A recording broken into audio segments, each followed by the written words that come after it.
Welcome to Bizarre Yet Bonafide, the podcast of the paranormal.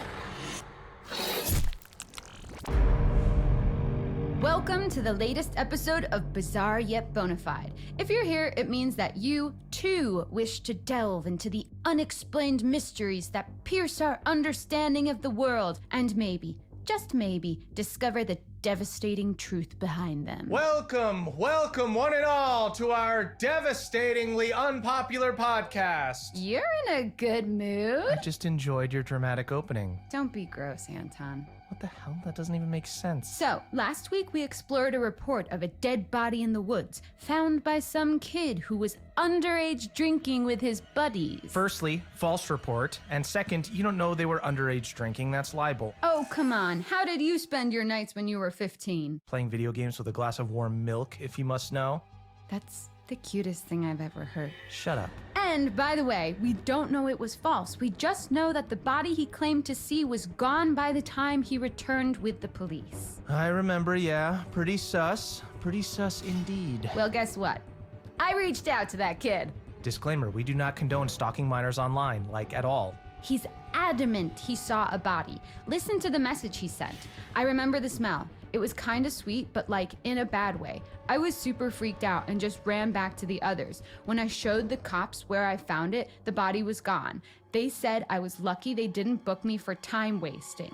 It got me real worried because my girlfriend's going to summer camp around the same area, and if there's something killing people out there, I don't think she should go. Do I need to remind you of the boy who cried wolf? Notice the way he phrased it. Something out there. And I'm not talking wolves, I'm talking cryptids. Okay, here we go. Yes, cryptids. Creatures of the deep, menaces of the wild. Basically animals that don't exist within the realms of what we know to be real.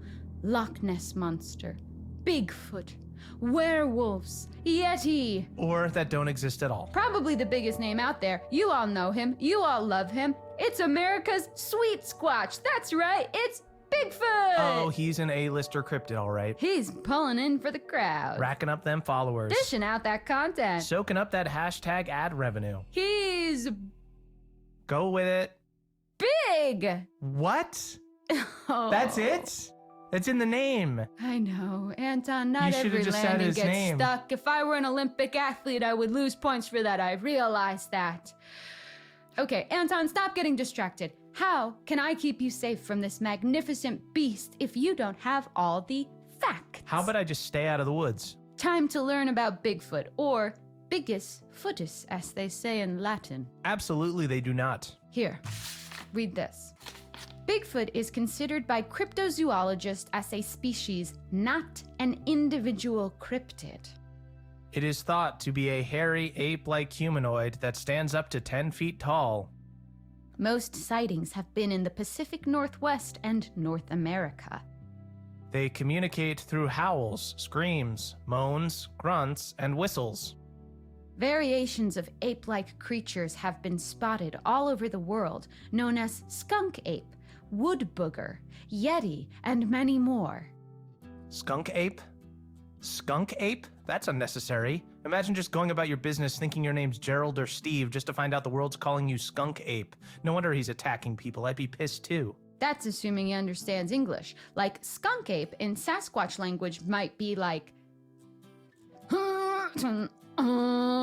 Do that again? Surprisingly close. I was impressed too. Okay, what's his weakness? How do I kill a Bigfoot if it ever comes to blows? Protect me, Grace. You should never kill a Bigfoot. They have feelings and families and hopes and dreams. Also, I'm not sure there are specific ways like a crucifix on a vampire or silver and wolfsbane on a werewolf. I think you're bearing the lead here. If there was a body, which there wasn't, it's way more likely it was the work of some machete-mad serial killer or something.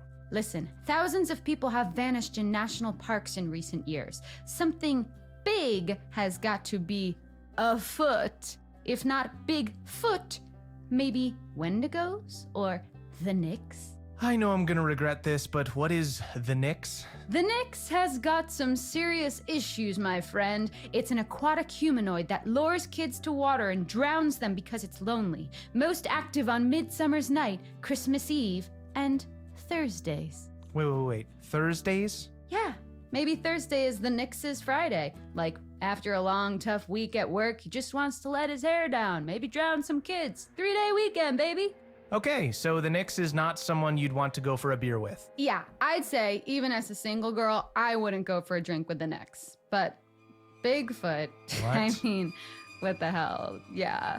I mean, of course, yes. I would, yeah, with Bigfoot, course? yeah. Of course you date Bigfoot, even though you suspect him to be... I mean, he's tall, which, like, really ticks the box for me. That's huge. Also, like, how fun would it be to have, like, a boyfriend that you could call Wood Booger?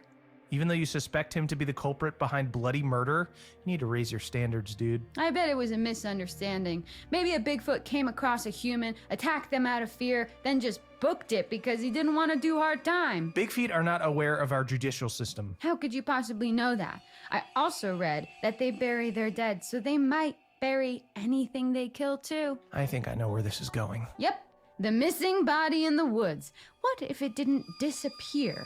What if it was buried by Bigfoot? You've got to think outside the box here. And by the way, there's loads of other evidence of Bigfoot too.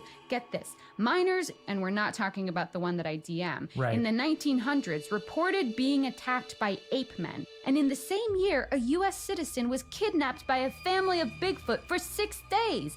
Plus, a man in Georgia claims to have smelled a Bigfoot.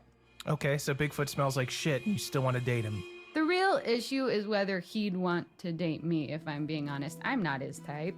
It's a known fact that Bigfeet are actually sexually attracted to cows. No way, I'm shutting this down. Bigfoot being sexually attracted to cows is where I draw the line. If only I could look like a cow and get a Bigfoot. Nope. Oh, how about this? Maybe a Bigfoot romanced a cow, and that's how the sheep squatch was born. The what? The sheep squatch. It's another cryptid. White fur, big teeth, curly horns. In what world do you expect me to believe in a sheep squatch? How bad would you feel if you met a sheep squatch one day and it said, "You didn't believe in me? All this time I believed in you." So are they killing people in the woods too? Maybe this poor person the kid saw came across a sheep squatch and thought it was just a sheep.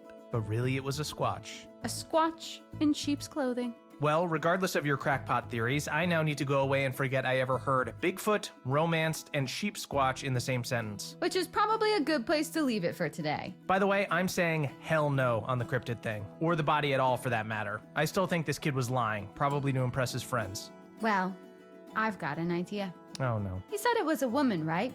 I'm gonna run a check on all missing females from upstate New York around the date this kid said he saw the body. Finally, some real life investigation. Now we're talking. Thanks for joining us, friends. See you next time. Yeah, and if you got this far, we definitely owe you 7 minutes of your life back. Oh, things you say to all girls you meet. Seriously?